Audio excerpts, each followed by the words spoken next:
For another video. This is my 13th video. Yes, unlucky for some, they may say. My 13th new releases video for 2021. Now, it has to be said that I could have made another 10 at least. I've got a really huge number of new albums in my listen to box, but I've just run out of time. And of course, I am going to do my best of 2021 probably after Christmas. So let's get on to this 13th video then. And I'm going to start off with an album called Wary and Strange by a Tennessee guitarist and singer called Amethyst Kia.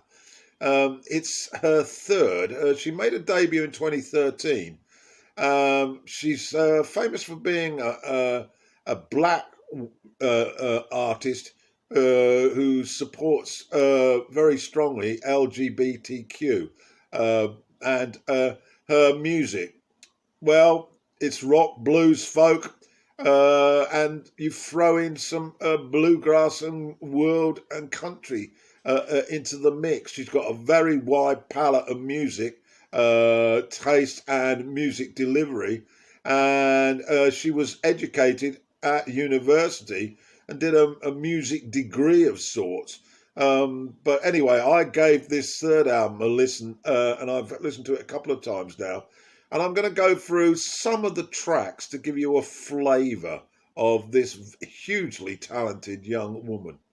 With Soapbox, very much a song where her self-assurance and confidence comes to the top. And Kia glides in with a soft acoustic flow, with a very strong message that she doesn't want people to preach to her. Next up is Black Myself. There's a pinging, shimmering guitar riff here. The lyrics, I'll stand my ground and smile in your face because I'm black myself, she sings defiantly, her voice soaring. I've heard a little bit of Joan Armatrading in her vocals. Of course, Joan was pioneering this spirit a few decades back. And then we've got Wild Turkey. This is very much an alt-rock, and it filters in here with some dexterous guitar, very much a highlight. And it's a rather sad tale really about the early drowning of her mother when Kia was a teenager, and how she pulled herself up out of this dismay. Thundering drums and droning strings merge with a powerful, fiery voice, and it's very, very impressive. It's Hangover Blues. It's a stirring piece of work, this is, that captures modern blues perfectly, and then Fancy Drones, Fracture Me, turns to the country elements of blues music with some strong production and some wheezing bass with harmonica at the core.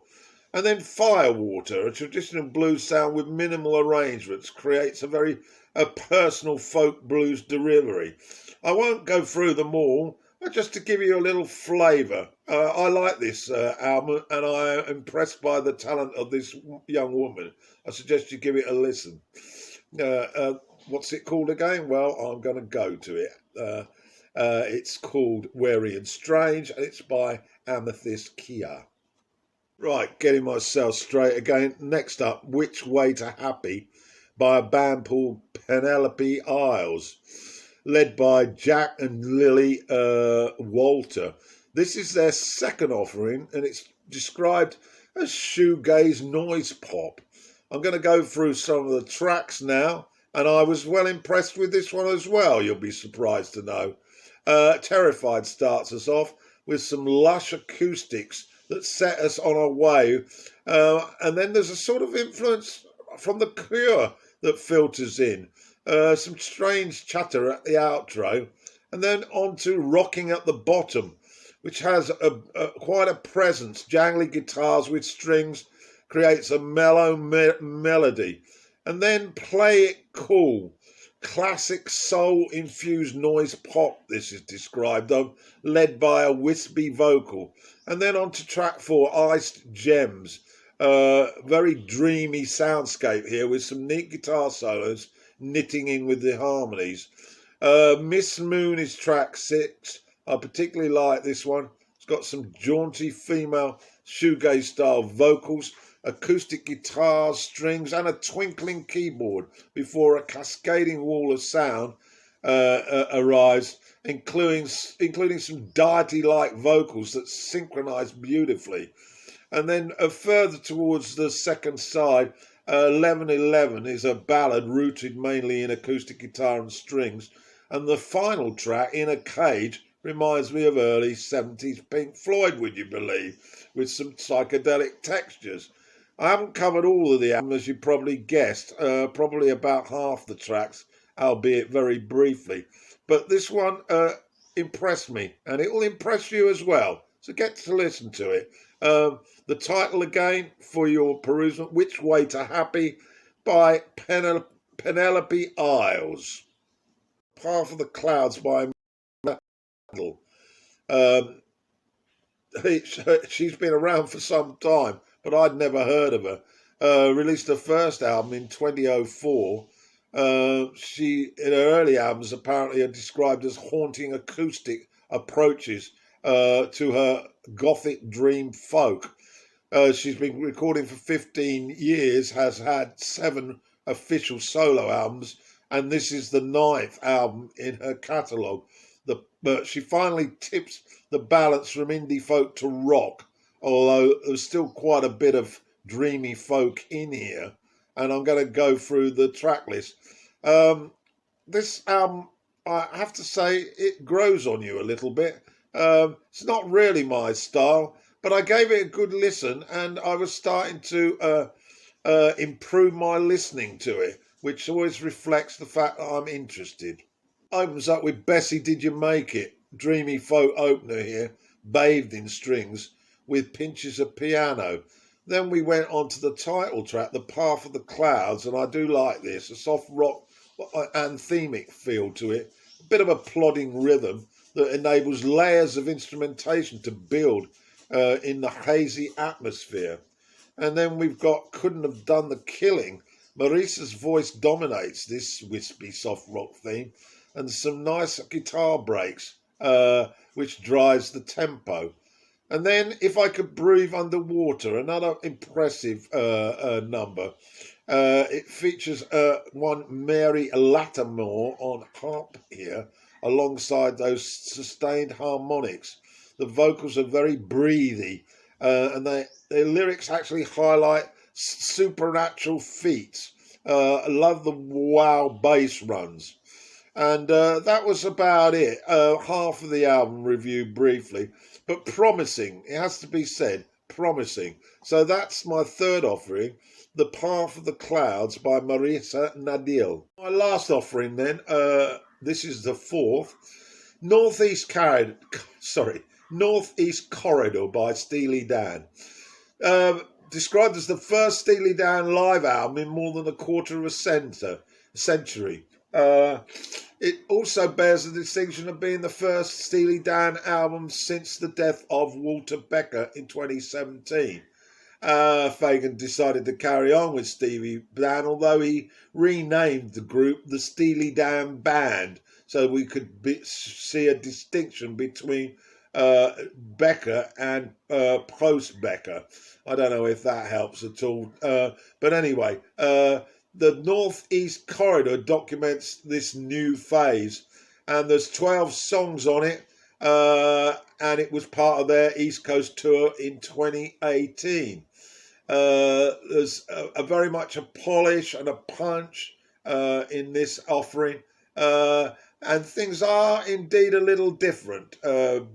Becker's presence is missed, of course. Fagan's voice is getting a bit wispy, and the smooth professionalism does indeed seem as if they're designed to feel at home in any sort of venue. And so I'm going to go through the tracks now, very briefly. It seemed to be a sense of joy when I from the band playing this, and the audience, of course, are extremely enthusiastic. A very slick album, but of course, most of the material is well known to us.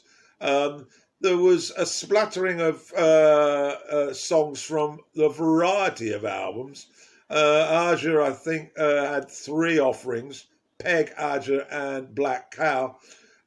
Kids Charlemagne from Royal Scam was heard.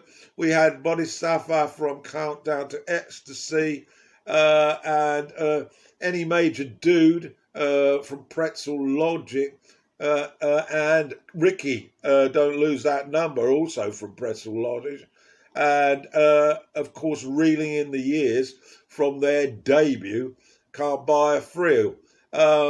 So I'm not going to go through the tracks in much detail because they're all absolutely 5-star. Hey 19, though, had a crisp opening guitar run and wispy vocals from Vagan, sounds as authentic as ever. And the girl harmonies, very impressive, and a great trombone solo. What else do I got here? Aja, the title track, harmonies pure silk here, and they replicate it to perfection, and add in a few extra touches. The Bodhisattva is a faster roller coaster of rock speedo style, with Harrington on guitar, and there's those packed horns which are fast and terrific. There's a track that I didn't know, A Man Ain't Supposed to Cry, and there is one from Everything Must Go. But basically, if you like Steely Dan and you've got some of their 70s albums, you'll love this. And it's a great album to put on when you don't want to have to work hard at your listening. And that's why I've thrown it in here. So Northeast Corridor, a live album from Steely Dan. Go and get it. It's absolutely superb. Okay, so that basically is the end of this video, the fourth offering. There will be music links in the description, as I say, and there will be a splattering of a splattering of images on the video so that you don't get too bored. Next up will be my best of 2021. I'm looking forward to that. And comments. Yes, please make comments. I love comments.